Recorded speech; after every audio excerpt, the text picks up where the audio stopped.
Howdy, music fans. Thanks for joining me today. I thought I would share with you all the story of a trip I took to Nashville in 2019 because I often reference that trip in some in my videos. So here we go. It was in the fall of 2019 or the winter of 2019, and I'm a teacher. I work in Seattle Public Schools, so I had some time off coming up. I had the 2 week break for winter or whatever for Christmas and New Year's. And I thought, I never go anywhere. I never take trips except to go back home and see my family, and then to go to guitar camp, which is an hour and a half away. It's a week long, but it's the only thing I do really trip wise. And I thought, I want to take a trip. I can afford it now, but I only want to take a trip if it's music related. So I poked around on the internet for quite a while, and I also thought I want to go somewhere a little bit warmer. I don't know why. I don't usually care about that, but I just kind of was feeling that particular winter 2019. And I started poking around and putting in like date ranges and music venues, or date ranges and what music's playing in that city or whatever I did. And I couldn't find anything. I checked in Austin, I checked in LA, I checked in kind of where else? Oh, San Francisco. I checked in, and then I just checked places I'd never really been much before, like Santa Fe, but I knew that were large, medium to large size cities that might have cool music. I checked all over the place. I don't know how many places I checked, but it was a lot. It might have been, maybe not, it was a half dozen or more. It might have been a dozen. I don't even remember. And then finally I thought, and I couldn't find anything that was like worth taking a 4 day trip for, or even longer. There was like, stuff where they're like, oh yeah, I might go see that band, or yeah, that might be fun. There really wasn't much though. And then I thought, you know what? I'm going to try Nashville. What the hell? The last time I was there was in 2017. And I thought Nashville will probably be a little bit colder than what I'm looking for, but I don't care. I'm going to try Nashville. And so I start poking around and I find all of these freaking shows that I want to go to, all one after the other, after the other, after the other.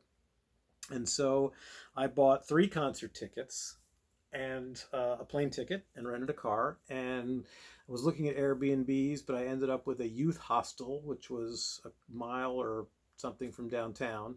And they had 2 locations. One was a little farther out of the city. One was right downtown, and one was a little farther out from downtown.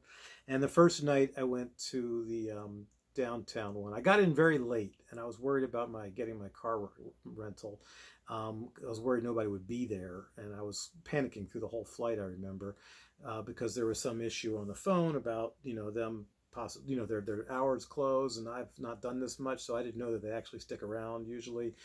And I got there and somebody was there even though they were closed. And I got my car and I went down to the downtown hostel because that's the only one you could get into that time of night. And it was, just a big dorm room with a bunch of bunk beds, and there was a couple in one of them down below.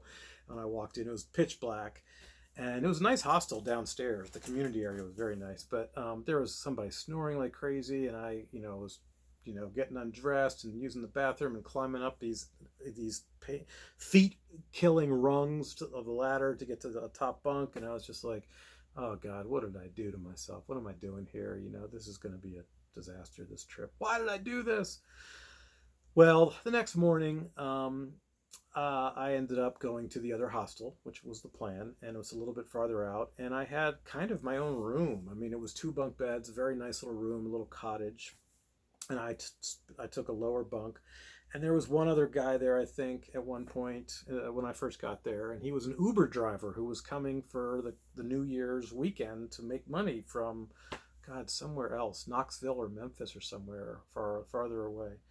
I thought, that's interesting. I even brought a guitar, I think, so I had a guitar with me, and I had brought some food, and I went grocery shopping and filled up the fridge that they had in the little kitchen area. And so anyway, I poked around Nashville, which I like to do when I'm there, and that was fun. And I usually go to record stores. But my first show was Old Crow Medicine Show, who I've never seen, on Saturday, December 28th, 2019. And boy, and that was in Huntsville, Alabama, which is apparently one of their kind of personal stomping grounds, kind of where they're from, near that area. So I went to see, I got CDs here. I went to see Old Crow Medicine Show. I think I have all or almost all of their CDs. I don't have their live one. Tennessee Pusher is this one, and I picked it because I really love the song Alabama High Test on it. And I'm not a big, I don't know a lot about them, but I like them when I hear them, and I have a bunch of their CDs, and so I thought, shit, I'm gonna go see Old Crow Medicine Show in Huntsville, Alabama, and I drove from Nashville, Tennessee, down to Huntsville, Alabama, music screaming, window open, and flying down the highway in a little, I don't know what that stupid car was, Fiat or something, and it was a blast. And I got to the show and parked and went in, and it was a neat little like hall or center. It's called the what's it called here? The Mark C. Smith Concert Hall. And my God, what a show! I took a lot of photos. And just a lot of hooping and hollering and screaming. I recognized a lot of the songs, but the opener was one of their guitar players who has a solo career. I'm sorry, I forget his name. Maybe I can find it on here. And he was really good guitar player. He wasn't, this is produced by Don Was. He wasn't exactly my type of thing, but he did do a song about the Rolling Stones, so I thought that was kind of cool. And I did like him, and he was very talented. He was a really good guitar player. So his set came and went, and people seemed to like him a lot. And I don't think people necessarily knew who he was, except that he said he was from Old Crow Medicine Show, and he was. And my God, they are good. I can't find them, but they jump around like crazy. They go from they switched instruments like crazy, and they are really rocking, and the place was rocking. This little concert hall was up on their feet a lot of the time and hooping and hollering, and they're old-timey music with a washboard. They did have a drum set and banjos and guitars and a pretty big band. I mean, I don't know, it might have been a dozen of them at one point, but definitely 6 to 8 of them almost the whole night, I think. Fantastic show. Then I went back to Nashville, screaming up the highway with the radio, the music blaring and the windows open, and that's pretty surreal in itself. So Sunday comes along, and Sunday I think is the day I went to record stores, and I went to Phonolux Records in Nashville, which is one of the mother loads of record stores. Just an incredible place.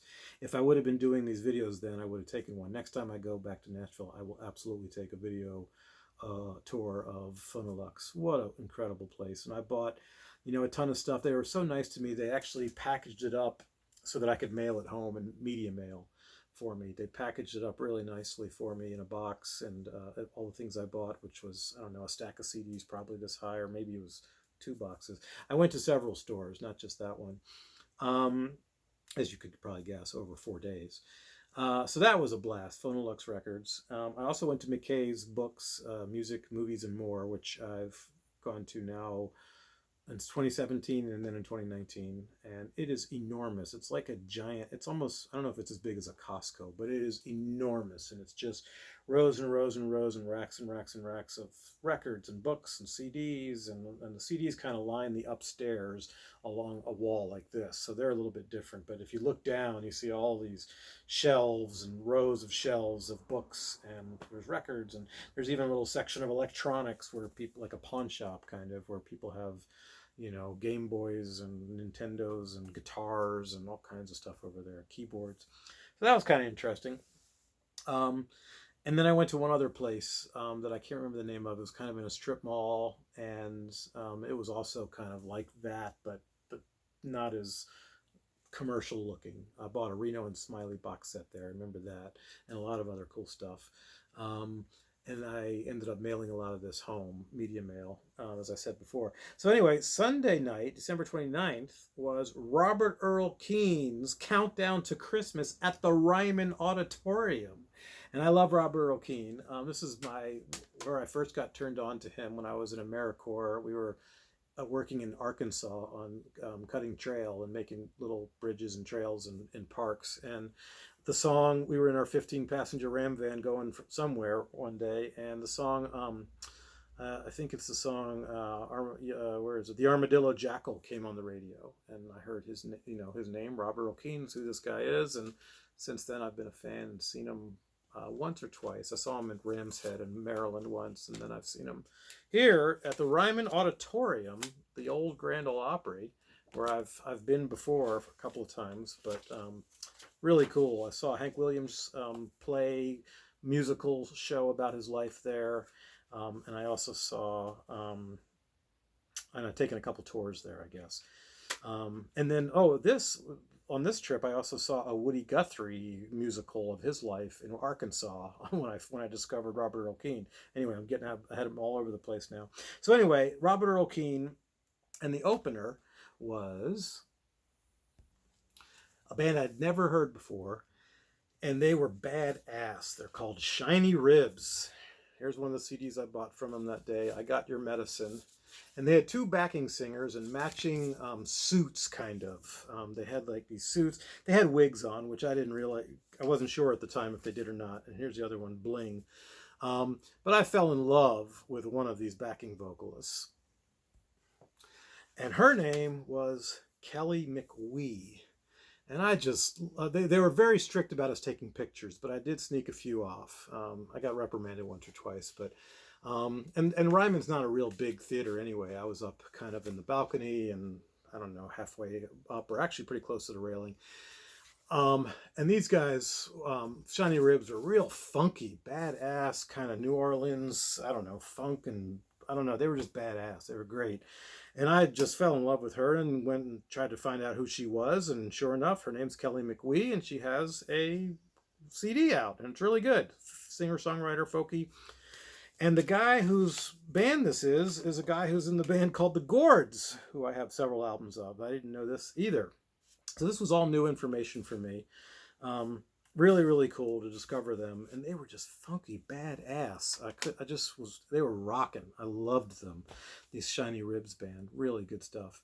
And I love those backing vocals. They had these, like I say, these suit pants, kind of pantsuits, I guess, kind of things. And they were just doing all the same dance moves and singing gorgeous voices. And one of them might have been his sister, actually, the other one.